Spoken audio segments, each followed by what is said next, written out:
Yon, what's up mga kagaston? Another video for today. So, gagawin natin, salpak na natin yung ibang mga piyesa ni sa ating Malaysian project.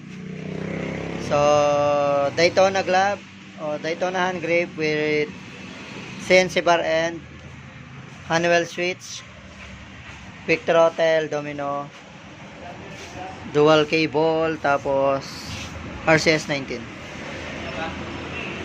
Yun, sasalpak na natin.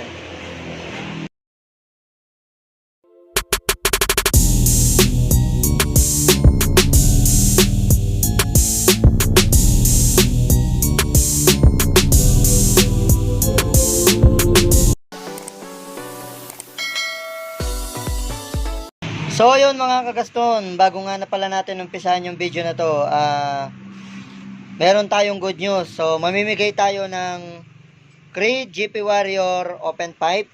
Canister lang to mga kagaston ha. Para sa magla-like, mag-share ng ating mga video. So paano ba mapili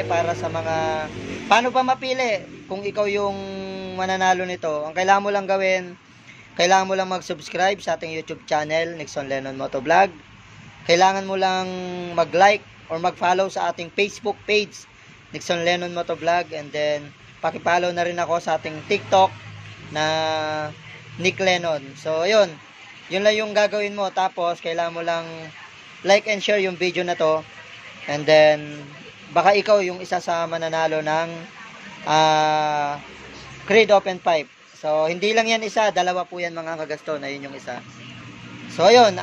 Tuloy na natin yung video mga kagaston. So, ayun mga kagaston. Isa-isa na nating isasalpak yung mga pyesa na kayang maisalpak sa ngayon. So, ang meron tayo dito, domino quick throttle, yung kinalas-kalas na natin. Daytona hand grip, tapos CNC bar end, RCS 19 brake lever Brembo, domino switch, sabay, ayun, palit din tayo ng cable. So, ayun, bago natin gawin, siyempre may customer tayo, unahin muna natin yan. So, tuloy natin yung video pag meron na tayo na selpak isa-isa. Kasi wala tayong tagahawak, so hindi natin mapapakita yung paano yung pagsalpak. Pero madali lang naman salpak yung mga yan. Plug and play lang naman yung mga yan. So, yun mga kagaston, nalagay na natin yung ating Honeywell switch. Ayan. So, nasalpak na natin. Ang binili pala nating Honeywell switch, yung plug and play na nabibili sa Facebook and meron din sa Shopee. Ayan, so plug and play lang siya. Itatap mo na lang to, siguro sa passing to, itong wire na brown. Tapos yung sobrang dalawang wire, eto para sa starter to. Tapos eto yung isa, alam ko sa headlight yata to, ayan low. Tapos eto yung iba. So plug and play na lang siya, hindi ka na mahirapan mag-wiring. Para iwas pundi na rin sa headlight. Tapos ayan, nalagay na rin natin yung Daytona hand grip and then bar end. So, dito tayo natagalan kasi yung pinaka-tornilyuhan ng bar end, so kailangan pa siyang bawasan. So, niliha ko pa siya. Ayun yung ginamit natin liha para maipasok natin sa loob ng handlebar. So, ayun, lalagay muna natin yung mga lever na RCS 19. Ito sila. Yung hindi pa tayo nakapagputol. Hindi ko sure kung kaya natin tapusin ngayon kasi medyo oras na rin na yan.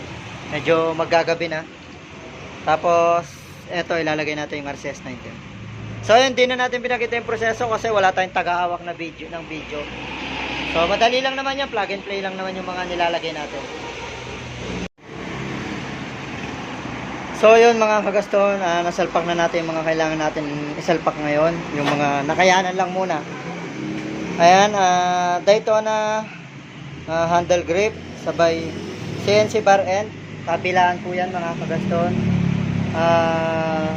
Domino quick throttle with dual cable, pero di pa natin nalagay yung cable. Tapos Honeywell switch, ayan, kompleto na yan. Nabili lang yan sa online, meron yan na plug and play para di na kayo mag-wiring. Madali lang siya. Ayan, plug and play na lang siya. Tapos nilagay natin yung ating RCS 19 lever set. Ayan. So yun, hanggang dito na lang muna. Thank you for watching. God bless.